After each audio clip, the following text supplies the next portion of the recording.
Bom, gente, o desemprego subiu a 7,9% no trimestre que terminou em março, segundo dados do IBGE. Essa taxa cresceu 0,5 ponto percentual em relação ao período anterior e atinge agora 8,6 milhões de pessoas. Mesmo com essa alta, o resultado do primeiro trimestre é o melhor para o período de 2014 para cá.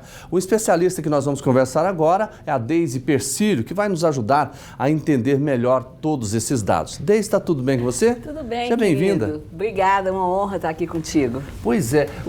Que análise você faz desses números? Então, a gente tem que entender que pós-pandemia, as formas de trabalho também mudou. Sim. Então, as pessoas passaram a querer empreender, ter um pouquinho mais de qualidade de vida, trabalhar mais home office. E isso, as empresas também acabaram não conseguindo fechar as vagas. Eu costumo dizer que a gente tem que encontrar esse match aí, entre as empresas e os candidatos. Hoje a gente tem muitas vagas em aberto, mas a gente vê um índice alto também de emprego. Então, pode ser a falta de capacitação, a falta de desejo, ou a pessoa acabou se reprogramando um pouco na carreira profissional. Então, é um conjunto de informações que a gente tem que avaliar com mais parcimônia. Pois é, quando você fala nisso, eu sempre divulgo, na segunda-feira, tem inclusive um aplicativo do governo de Goiás que chega lá, não sei, 4.500 vagas, 5.000 vagas. Ano passado, e agora já teve, né, um primeiro feirão, de ter mais ou menos 7.000 vagas e em torno de 1.500 candidatos.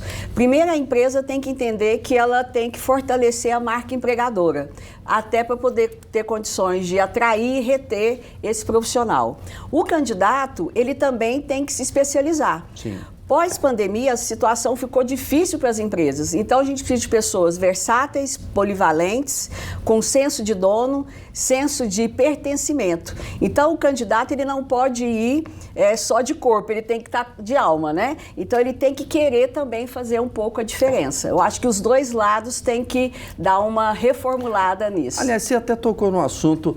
Eu queria que você desse uma dica agora, aproveitando esse gancho seu aí. A pessoa vai procurar um emprego agora. Qual que é a dica que você fala para ela? Primeiro, bom senso. Sim. Hoje a gente faz muita seleção online. Eu mesmo já fiz seleção que a pessoa estava sentada na rede sem camisa.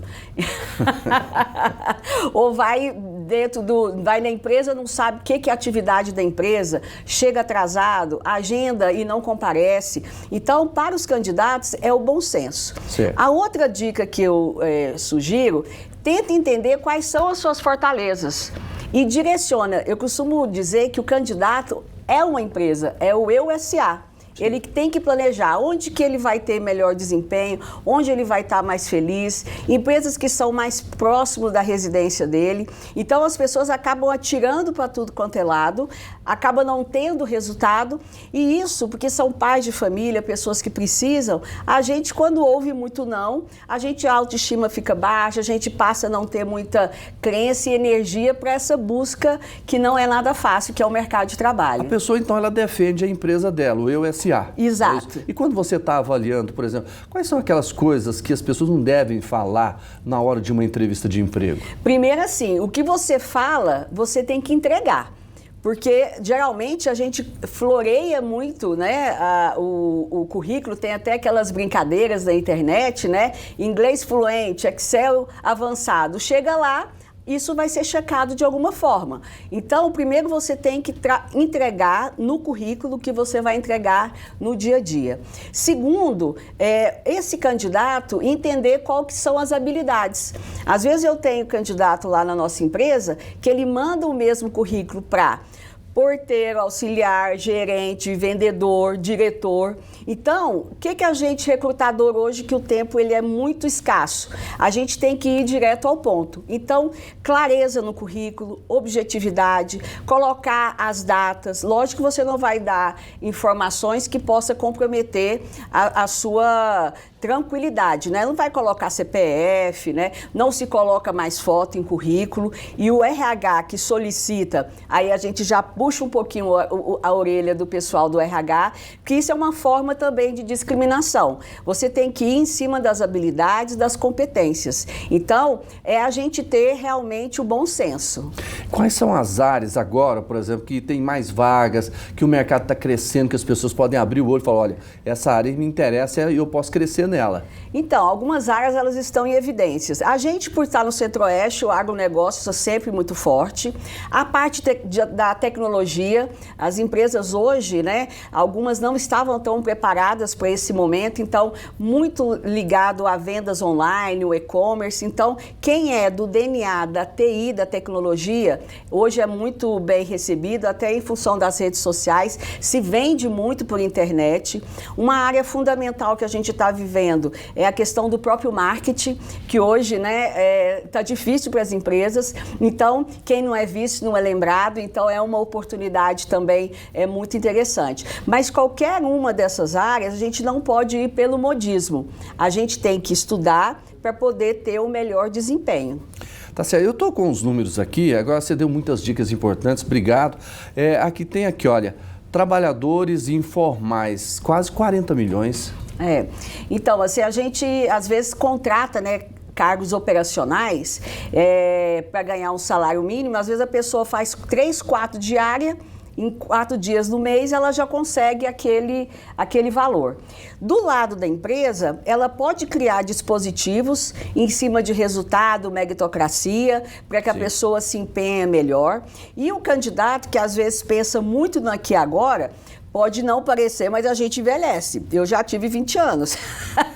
Então, às vezes a pessoa pensa muito no aqui e agora e amanhã ele não tem hoje uma carteira assinada, que isso pode fazer falta, né? Amanhã, Deus o livre guarde, acontece um acidente, ele não está resguardado. Então, qualquer caminho que a gente escolhe tem os prós e os contras, né? Sim. Agora tem um dado aqui, a população desalentada. Quase 4 milhões. É muita coisa, porque assim, viver não tá fácil não, né? Não. Porque a gente tem problemas financeiros, familiares, a gente tem sonhos, tem projetos, né?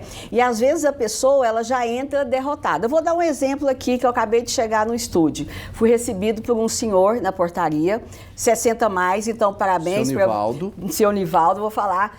Gente, eu me achei a Madonna, porque ele só faltou colocar o tapete vermelho para mim. Então... Quando eu chego, ele vai lá abrir a porta do carro. Não, é um querido. Uma educação. Uma educação. Então, o que a gente entende que ele está ali fazendo o melhor dele. E ele está sendo visto, está sendo observado. Às vezes é um visitante que vai fazer uma outra proposta para ele. Vão tentar... Então, assim, as pessoas, elas estão ali no trabalho, mas nas redes sociais, ou contando as horas de ir embora, e aí ela não se entrega, e aí acha que a oportunidade não vem, o reconhecimento não vem, mas ele também, às vezes, está entregando metade do que ele poderia entregar. Ou seja, gentileza faz parte do currículo. Gentileza, né? Você realmente não ficar na superficialidade, não ficar de forma rasa. Entregue o melhor, que você está sendo observado, pode ter certeza. Deise, eu quero muito agradecer a sua participação aqui no TJ Goiás, em nome da PUC TV. Muito importante as suas dicas, tá bom? Volte mais vezes. Obrigada, é uma honra estar aqui ao seu lado.